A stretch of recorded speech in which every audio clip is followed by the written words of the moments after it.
السلام علیکم ورحمۃ اللہ وبرکاتہ۔ ہمارا یوٹیوب چینل درس قرآن و حدیث کو سبسکرائب کریں اور بیل آئیکن کو بھی دبائیں تاکہ ہمارے آنے والی نئی ویڈیو آپ تک پہنچ سکے۔ شکریہ۔ اعوذ باللہ من الشیطان الرجیم، بسم اللہ الرحمن الرحیم۔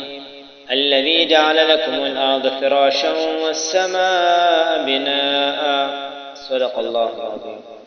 سورۃ البقرہ رکوع نمبر 3 آیت نمبر 22۔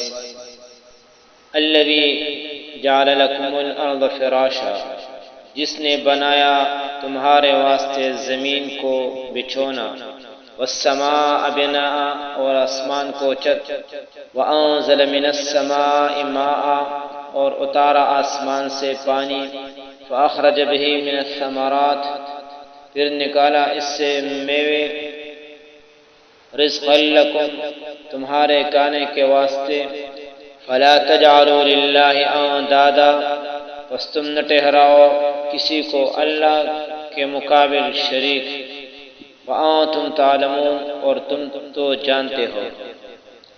پشتو میں ترجمہ ہے، الذی چاچے جعلا جوڑ کڑلا لکم ستاسو پارا الارض ازمکا، فراشن فرش،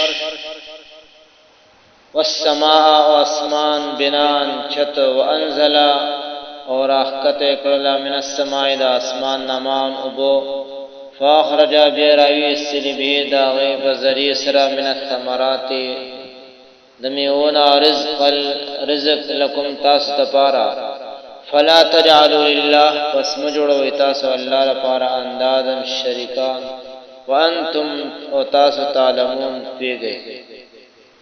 خلاصہ اس آیت کا یہ ہے کہ نظام کائنات توحید الہی کی دلیل ہے۔ خاص اسی کی عبادت کرو اور کسی دوسرے کو شریک نہ کرو۔ یعنی یہ سارا عالم بمنزل ایک مکان کے ہے، آسمان اس کی چھت ہے اور زمین اس کا فرش ہے، اور شمس و قمر اور نجوم و کواکب اس گھر کے شمع اور چراغ ہے۔ قسم قسم کے پھل اور الوان نعمت اس کے دسترخوان پر چنے ہوئے ہیں۔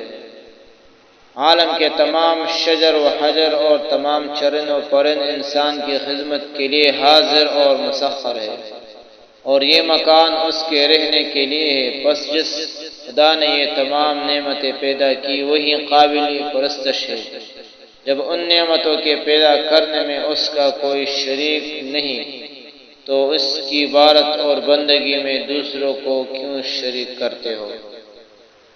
وآخر دعوانا الحمد للہ رب العالمین۔ اللہم یا مصرفا القلوب صرف قلوبنا على طاعتك، یا مقلبا القلوب ثبت قلوبنا على دينك۔ اللہم اغفر لنا قبل الموت وارحمنا عند الموت ولا تعذبنا بعد الموت ولا تحاسبنا يوم القيامة۔ وصلی اللہ تعالی علی خیر خلق محمد وآلہ وصحبہ اجمعین برحمتک یا ارحم۔